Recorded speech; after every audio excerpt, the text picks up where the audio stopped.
There's a lot of story times that I don't think I've ever put on here. And I know a lot of, well, you telling story time, I already seen it. Not everybody has watched my channel. You know why? Because 1.6 million followers on Dope as YOLO would be the same on this channel if everyone was a fan of both. Mm-hmm. That's just a fact. You know what I mean? Like everybody be watching both. So the reason I want to talk about it is because I've had very wild dreams my whole life. Very vivid, insane dreams. I think I have the shitting. The Shining. Oh. I've had a lot of dreams that I see in person. I've had a lot of dreams where I feel like it's just a warning or telling me like, yo, be very cautious. And I have a photographic memory. So with all that combined, I feel like I've dodged a lot of things because of dreams I've had. My grandma Grace has a book, like an old book in Spanish, and tells you what your dreams mean. She's had it my whole life. Whether or not that book's real or is accurate is up to you, interpretation. But every time she's ever looked in it to tell me something, it's been exactly what I feel. She's like, yo, you're having dreams of your teeth falling out. You ever have dreams of your teeth crunching and falling out, or just something about your whole your teeth being broken, taken out, falling out, they're coming straight out. You all probably had that.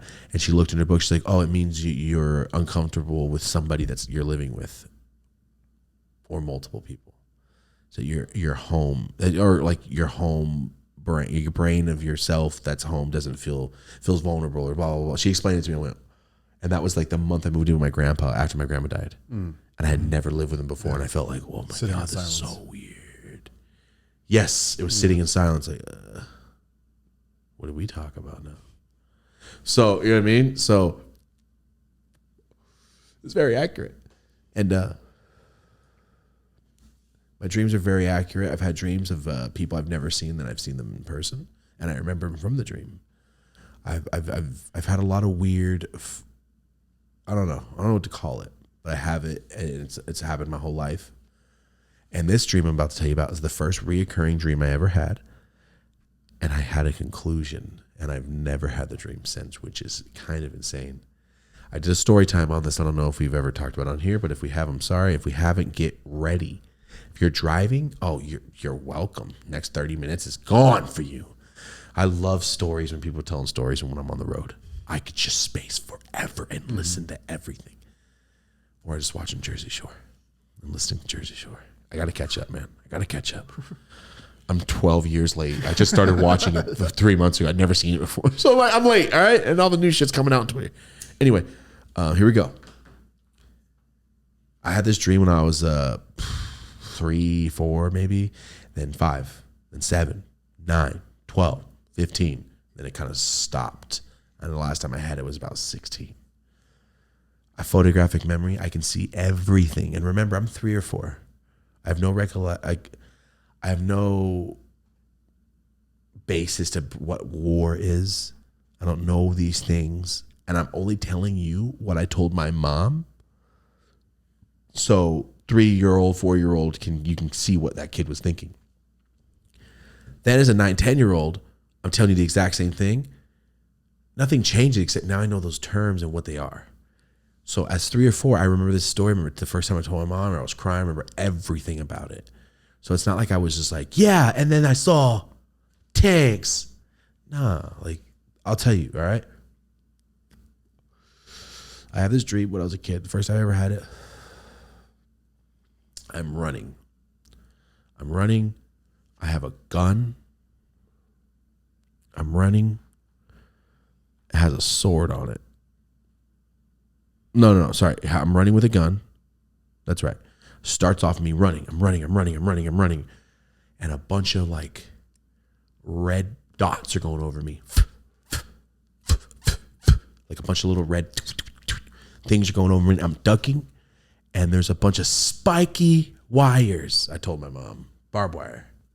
Like a bunch of spiky wires. There's a bunch of barbed wire next to me.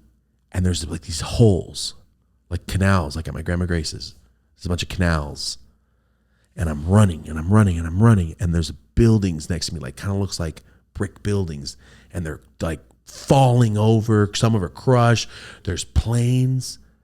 and I see all this little red like dots going over my head, and they're loud, and there's so much smoke in the air, and the sky's like not blood red, like light, very light red Kool-Aid color. You know what I'm saying? Like right when the dust starts to mix, like, it's getting red. Still like a little orange, not orange, but like so smoky, and the sky's red and it looks clouded, but it's red. I don't know how to describe it. Not like shockingly cartoon red, just like realistic red still. You know what I mean? I don't know how to explain it. I'm a kid. I just know I'm running, and there's bombs. I hear bombs going off. And then there's a park bench, perfect normal park bench, not blown up. Like the park bench, like in The Mask, where he meets her at the park. Just a park bench. I run and I dive and slide under it. I have my gun. I slide under it and I grab the guy with me. The guy with me is a blonde kid. He's a kid, but he's like 7. At the time I had this dream, I was a kid, like 3 or 4, probably 4. He's got, I can't remember what color eyes, like blue or brown. I feel like it's meddling now. Like I can't remember the color eyes now. I had this dream my whole life. It's crazy. Blonde hair, tight curls, like tight little curly blonde hair. Almost like a German kid would have, honestly. Okay. Right? Like a little German kid in the 30s, like little tight curls shaved up here. Just on the top, little tight curls. Blonde, and he's a kid. And I have him down. I'm like, get down. And we're just doing this. I'm holding my helmet. And I go, choo, choo, choo, choo. And there's bombs going off. And I hear like shit crumbling. And the kid's with me. And I'm holding him down. I'm like, stay here. And we're moving. And we're still under the bench. We're like looking. And then I hear some guy yelling at me. I don't understand what the hell he's saying. I couldn't tell you what he was saying, but he's yelling at me. Yelling. And I turn. And I have the kid behind me. I turn. And I'm like this. And he has a gun. And his gun has a sword. That's what I remember telling my mom. His gun had a sword on it. Long, like pieceless metal stick, like a sword coming off his rifle. And I went to shoot him. I'm like 4 years old. Having this panic of a dream. I go like this to shoot him. And it's a water gun. It's plastic. And it's not even brown like rifle anymore. It's a water gun. And I go like this. And it doesn't work.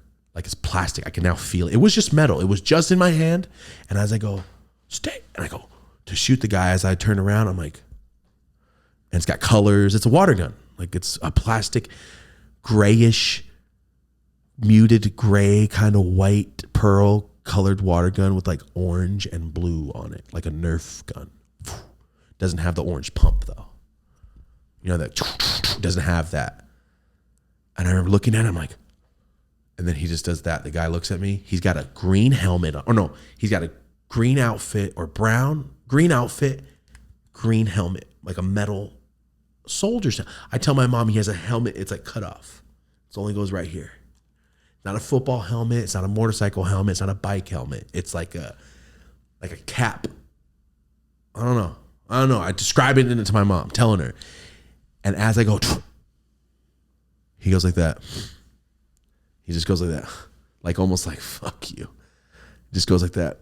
And I just hear, and when I hear, I wake up. This dream's like, if it was a movie, this dream is 4.5 minutes. It's not crazy long. We're not like laying in bunkers or anything and waiting. We're not doing anything. It's pretty fast. But I remember the blonde kid's like almost crying. He's freaking out. And I'm like, stay here. I got you. And I'm like, guiding him. I'm guiding him. Like to stay down. And then I hear that shit, the whole shooting thing. I wake up fucking crying and tell my mom. Had that dream again like 2 years later. Identical. And it's not like it's different. It's exactly the same. I know exactly what's going to happen. I know exactly the guy's going to yell at me. I know my gun's plastic, all this shit. Like I know what's going to happen. I'm watching the movie again, essentially. Same thing. Boom. Nothing happens. And then he goes every time. And then he does this. And right when he does this, I hear and then it goes black every single time. Just goes black. And not like I see something hit me. It just goes black. I don't see anything. I just see him go, and I hear, and it goes black. So I had that dream again. I was like 10. I had that dream again. I was like 11. And by this time, I already know. Oh, the war dream. The war dream. I always remember, the war dream. Now that I'm older, 12, 4. Last time I had it, I was like 16. Last time I had it, I now realize what's going on. Oh, those red things, those are tracers. They're tracer bullets going over my head. I think every 50th bullet is a red one to let you know where you're aiming. So every red one, there's 50 in front of that, which is insane to me. That's horrible. So those are bullets. Those dips, like at grandma's, are bunkers. The spiky things is barbed wire. Those are the trenches. Those are the trenches. The outfit and the way guys yelling, oh, this is World War II? Probably a German guy yelling at me. I couldn't remember what he was saying. I couldn't understand it, but he's yelling at me. Probably German, I'm assuming, because I can't understand the language whatsoever. As a kid, I just remember he was like barking at me. And every time I had it when I got older, it's not like he says different shit. It's the same dream over and over and over, like continuously. Every 3 to 4 years, I'm having this panic of a dream. Nightmare, I should call it. But I always remember the buildings and where the buildings look and the sky behind it. Planes going, and there was bombs, and there was hella smoke, and there's the red stuff, red, and the building crushed on my right with a big hole. You can see the second floor of the building, almost like a Call of Duty map. Really describing the way it was kind of like a Call of Duty map, honestly. So I have the dream, and as I get older, I'm like, oh, that's a bayonet on his gun. You're probably in World War II. If I can have the dream and assess and write these all down, like, well, kid, it sounds like you had a World War II dream. What were you watching? I didn't watch war movies. I was 3 or 4 years old. I'm watching Sonic and X-Men. I don't watch war movies. I like war movies now, but I couldn't tell you what war movie my mom and dad liked as a kid. There is none. And if it was Full Metal Jacket, they definitely didn't let me watch it past the Private Pile part. My mom would have never let me watch that as a 3-year-old. So as I get older, I'm like, why did I see the shit that I've never seen? That's what always threw me off when I was like 11, 14, 16, having this dream, is how was I 3 or 4 having dreams about shit that I had never seen before, ever. So that dream stays in my head. I'm down selling packs, doing my thing, doing, blah, blah, blah. Still have insane dreams. I have way more dreams. Maybe we'll do another podcast about it, but I know this dream by heart. I could tell you, I could put in a movie and script. If somebody could draw it, I can show you what I saw right now. So I know that dream like the back of my hand. I start dating Rosie. Rosie's mom is adopted, right? Rosie's mom's parents, well, Rosie's grandma and grandpa are pastors. They're both pastors. Rosie's dad, his dad's a pastor. So both sides, grandparents are pastors, right? They have a huge house. They live next door to their own church. Huge house where they get a bunch of kids. Those people that actually bring in, like, I raised these children. I did this. This kid is now this. I helped get this person clean. The fairy tale movies is exactly what Rosie's grandma and grandpa did. They weren't sitting there taking checks to help people. They were just helping people, which is insane. I thought Rosie might have been exaggerating. She's not exaggerating at all. It was insane, the kind of shit they did for Planada, the city by Merced. It's crazy. Anyway, when I met Rosie's grandpa, he was already bedridden, like in a wheelchair, and then bedridden. But he's this great, big ass white guy, pastor, very deep voice, right? Very commanding voice. And he has very bad dementia when I met him. So before going over there, she told me, warned me, yo, he has very bad dementia. If he doesn't remember, blah, blah, blah. The whole family prepped me. And I went over there, completely fine. Guy was normal, super chill, remembered everybody in the room, said everybody's name, was talking, blah, blah, blah. I left. And then we got in the car. Next time I went to Rosie's mom's house, they're like, well, we don't know what happened. he was fine. That was what a great opportunity for you to meet him. He's like, oh, you're Rosie's boyfriend. Okay. He's like, my little Rosie has a boy. Like, he's all hyped as his grandkid. And we talked. He was chill the whole time. Like, this is the guy that you guys were talking, like, just goes off on random shit. Doesn't remember anybody, freaks out on you. What? This guy was chill. Went over there again a couple months ago. Same exact thing. Everything was fine. We talked about random shit.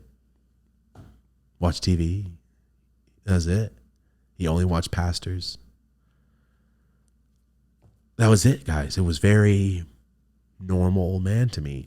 And everybody's like, we don't understand. Like, that's the second time that's happened. That's crazy. Anyway, he has super bad dementia every other time. He just lost all the time, right? He's just lost in his head. And Rosie's like so stoked because she's like, yo, you met my grandpa. Like, he was chill. Like, I didn't think that was ever going to happen. You know what I mean? Because he has full-blown dementia. Then he gets a little sick, and then he has to stay in his bed more. He was in World War II. He's a full-blooded German, but fought for America because he was born here. His dad fought in Germany for World War I. He's a full-blooded German, came over here, was like, nah, that's not cool. I'm going to America. Then his son got drafted, which is so terrible, which is insane, right? Like, I left Germany for no more war, came to America, I have to go back to Germany to fight. Send my kid back. Send my child back, blonde child. Blonde hair, blue-eyed child, right? So, and this is the craziest part about all of it, right? He does not talk about World War II. He did a whole tour over there. He will not talk about it. I guess he talked to Norma Jean, as Rosie's grandma, Norma Jean, the whitest people on earth from the Midwest. They moved over here to be pastors. They were the coolest. He does not talk about war. You do not talk about war with him. You don't bring it up. Everybody knows that. Like, you leave it alone. That's in his past. He does not like talking about that. Rosie's never talked to him about that. And at the time, we're 23, 24, right? She's never talked to grandpa about it, ever. So we go to his bed because he's not in the wheelchair. He's like in bed now. He's like getting worse. Huge guy, the deepest, big, deep, giant voice. Very, very deep. And we go into his room, and I was like, kind of like odd. Like, should I go into your grandpa's room and sit with you? It's like, is that cool or should I not? And Rosie's like, no, sit with me. I go in. He's fine. Hey, Rosie. Remembers her off the bat. Hey, Thomas. I'm like, oh, shit. He remembers me? Oh, damn. Let's go. And we're sitting there for 30 seconds. It's in the middle of the day. And he goes, hey, you remind me of somebody. And I go, really? He goes, I didn't know who it was, but now I know who it is. You remind me of somebody. I'm like, awesome, that's cool. It's like, who is it? And he goes, so I was in Germany. He's like, it's World War II. And Rosie kind of looked at me like, what the fuck? Is he going to talk about Germany right now? She kind of side-eyed me. He goes, so I did a tour in Germany, blah, blah, blah. And he just starts talking about his rank and what he did. And what he did, he's like 19 years old, blah, blah, blah. Young kid, scared to death. And he's like, skinny as could be. Doing that old man, like describing yourself in different forms. Skinny as can be, light as a feather, just a twig. Like, he just kept going, like, oh, yeah. All right. He's like, there was this young Mexican guy who looked just like you. He's like, he was my friend. He's like, just like. He said his name. But I'm not going to say his name just in case they're like, that's my grandpa. Don't be talking. You know what I mean? It's weird when you talk about war shit.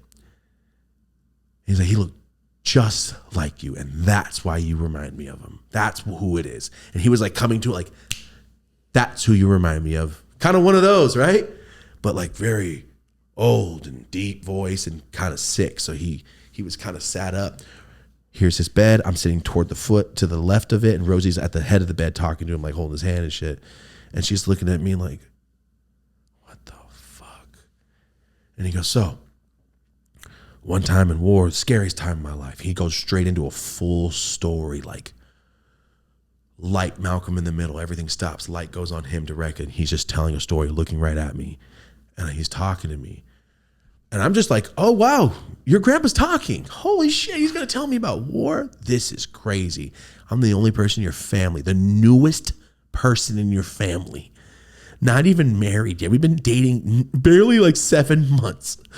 And he's going to tell me this shit. Everybody else is going to be pissed or go, what? How? You know what I mean? I didn't even ask for it.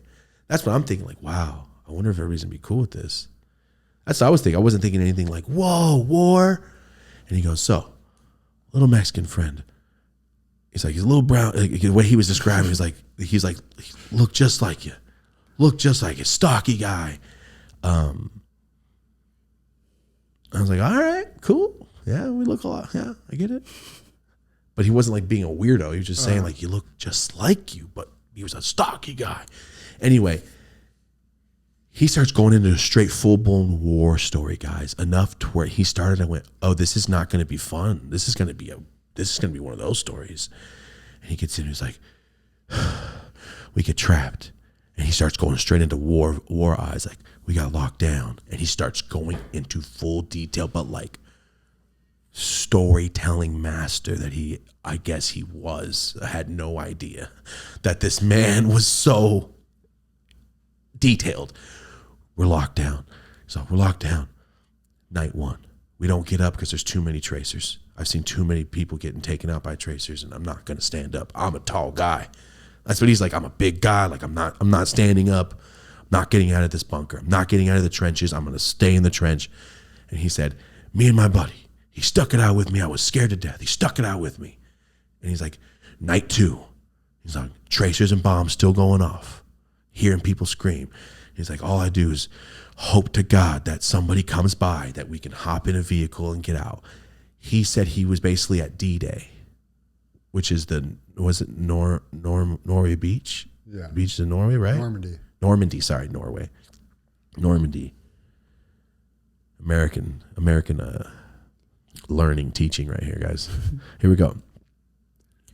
I was probably selling drugs during that period anyway. Here we go. He goes, yeah, we were locked down. He's all, day 2. He's like, I didn't think we were going to make it. I'm sitting there. I can hear people screaming. My buddy's there. He's like, we're sitting there. We're just going to tough it out. He's like, I can hear bombs going off. There's planes going. I hear screaming. I hear tracers. And I'm not getting up. And I'm like, oh, I'm locked the fuck in. Like, my arms are like, you know, when you get that kind of like, ooh, that like slight shake, like, ooh, I got goosebumps thinking about that shit. And he's like, I don't know what to do. I'm scared. I'm not going to make a run for it. And he goes, day 3, morning of. He's describing this like a movie or like 24. Dink, dink, dink, with times and shit. Date, germ. Like, it's just crazy as shit, dude. And I'm like, I'm periodically looking at Rosie, but he's looking at me, so I'm not trying to like be rude. I'm looking back at him, which is kind of odd. He's telling a story into my eyes. I'm like, oh, shit. And then as he starts talking, the more he starts talking, he's like, we're going down the trench. We're trying to move. And he's like, my friend's got me. He's like, don't worry. Come with me. We duck down. And the more he's talking, he goes, there's tracers. I can hear explosions. And I go, in my head, I'm like, there's tracers and explosions. You're a blonde kid. What? And I start thinking, this sounds a lot like my fucking dream.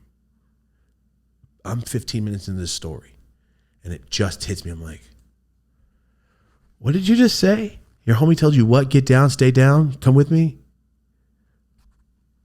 Okay, continue. I didn't say that to him. In my head, I'm like, what the fuck did you just say? He's like, and then what did we hear? And he said something like, he did like a comparison to seeing God. I can't remember what he said. He's like, and then I saw the most beautiful thing. He's like, an Allied tank. That's what he said. Like, I see one of our tanks, and it's coming by us. He's like, we're in the trench. He's basically saying, we're in the trench. There's barbed wire. He's like, they got to get over that. And then there's a tank. He's like, my friend tells me, you stay down. You stay behind me. Come with me. We're hopping on the side of that tank, and we're going to get out of here. He's like, we've been there for 3 days. I haven't been walking. My leg, he even said, like, it's freezing. I'm in 2 feet of mud. It's like, my legs are like this. I was a skinny kid. My legs were like noodles. It's like, I was not ready for it. He's a stocky guy. He can, like, the way he was saying, he was like, I was just too small. I was just too weak. Like, the way he's saying, like, I was just too weak to get up. And he's like, so he started dragging me. He's all, tank's about 30 yards away, 30 yards away, 15 yards away. And my friend says, go. He grabs me. We get over the barbed wire. We start sprinting, and we're using it as cover. He's like, we're using the tank as cover from the turrets so he can jump on and hold onto the side of the tank to hope that the tank is leaving so he could live. Right? Like, because you can't keep up with it. You're so dying. You're so tired that you can't even keep up with it.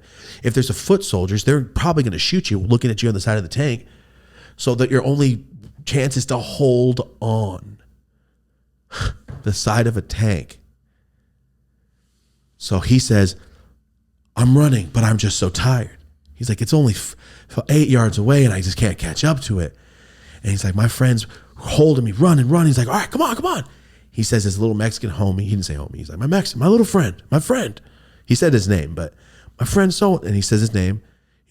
He hops up easy as can be, back of that tank, holding his body against the side. He's like, he's right on top he's explaining basically where the track is. And you know, with the thing that twists, he's on the side of that. You could get sniped at any moment. Like, you could get killed at any moment.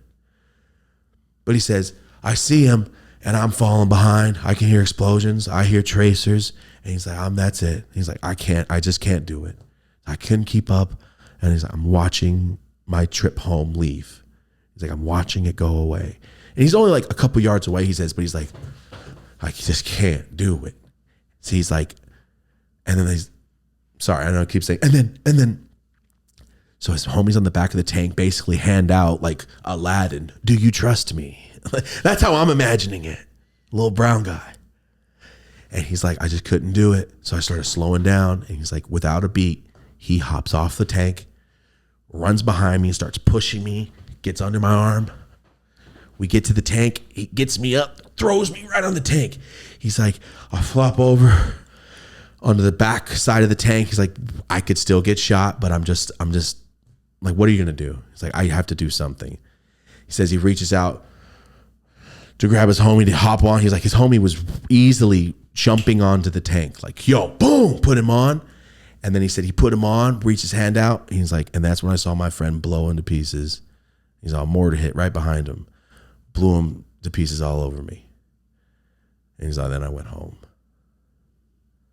And that's how he ended the story. Jesus Christ.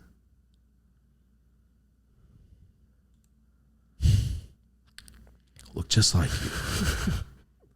He said, you look just like you. You look just like him. And I'm like in my head, like, what am I always gotta die in these dreams?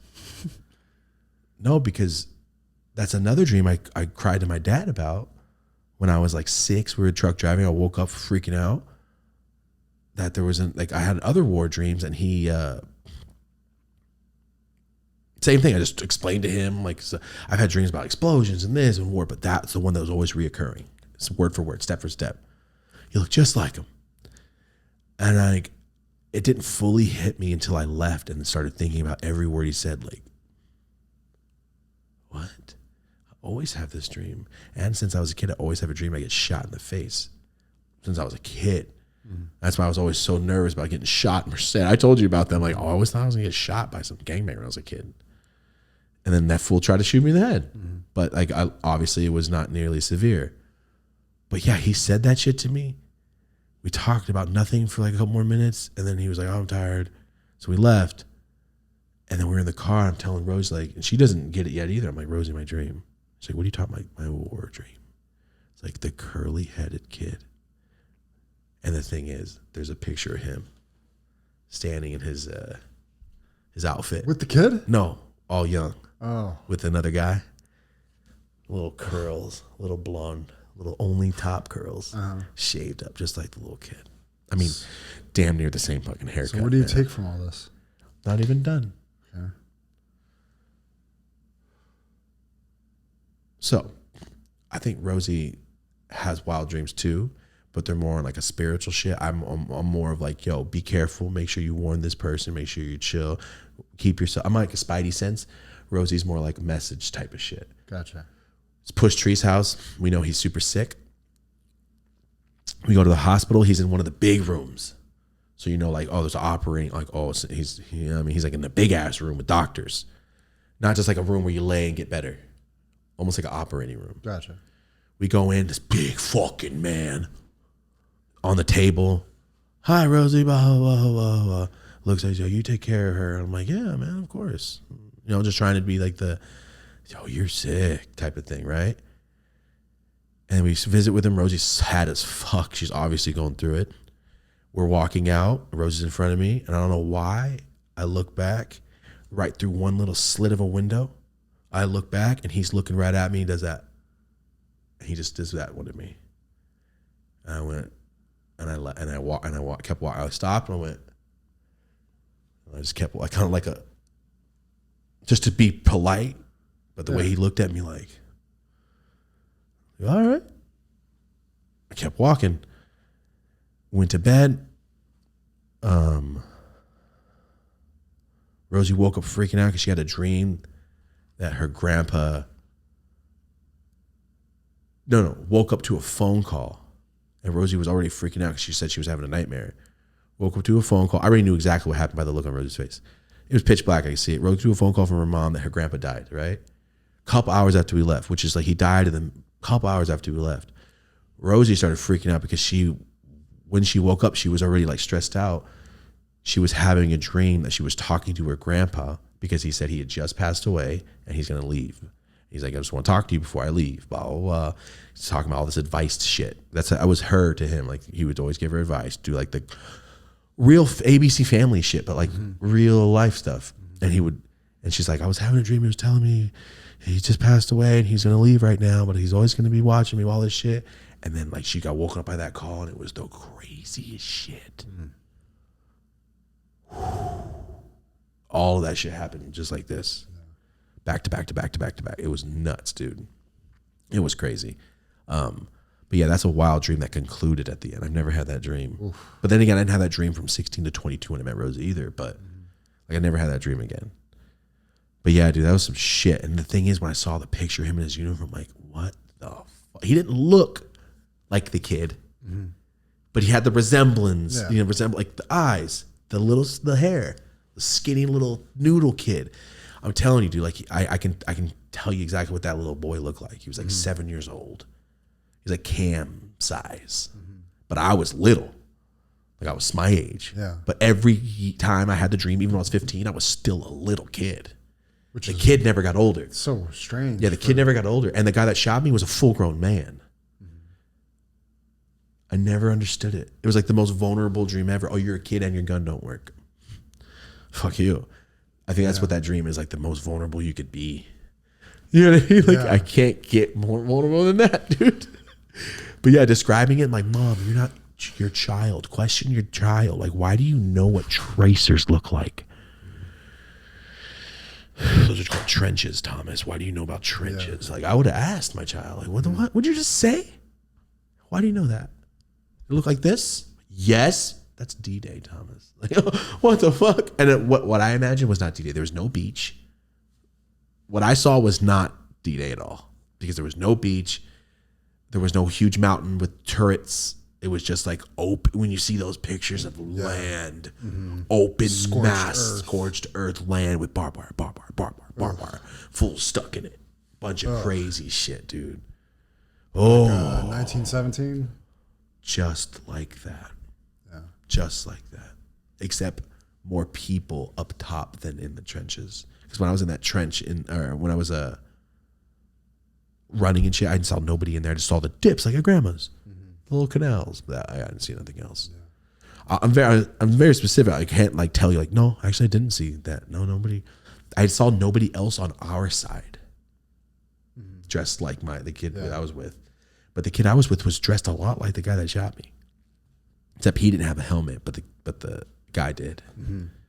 I couldn't tell you if I had a helmet. I didn't touch my head, but I just remember with like my little gun. Fuck. Weird shit, dude. Yeah, there's a lot of people out there that talk about like past life shit with kids and stuff like that. I don't know. But it's weird that it's stuck with you your whole life and kind of resonated with you. Yeah, and the fact that it kind of like made me think like, we met before, huh, man? Something happened. Something happened. Yeah. Like stuck out for a reason. Like, yo, I hope you marry my granddaughter one day. As you just die. Like, I hope your soul goes and you marry my granddaughter one day. Or fuck something, dude. It's crazy shit, man. But yeah, pretty wild. Wild stuff. Yeah. That's Dreams. crazy ass fucking story. Fleetwood Mac dreams. Yeah, wild shit. Sorry, I got stuck. Every time I talk about that story, I get so stuck on it. And I start thinking about it all again.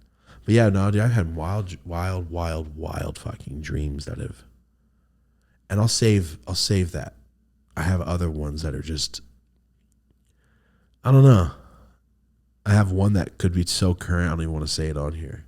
I'll tell you after, but I have a very, very, very odd.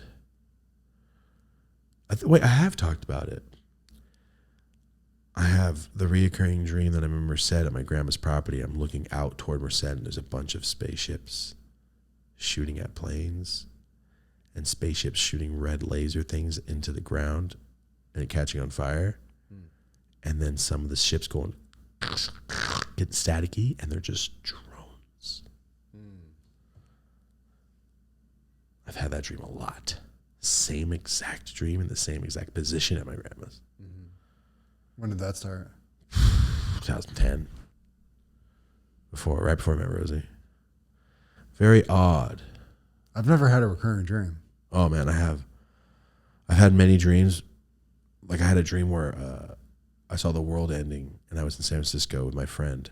But I couldn't see which friend it was. And I had another friend with me, which was Ryan. And then there was a manhole cover. I was trying to lift it up because I saw like a bunch of fire coming at us. I was trying to get in the manhole cover. And I saw a bunch of people running around, but they looked like zombies, like trying to attack other people.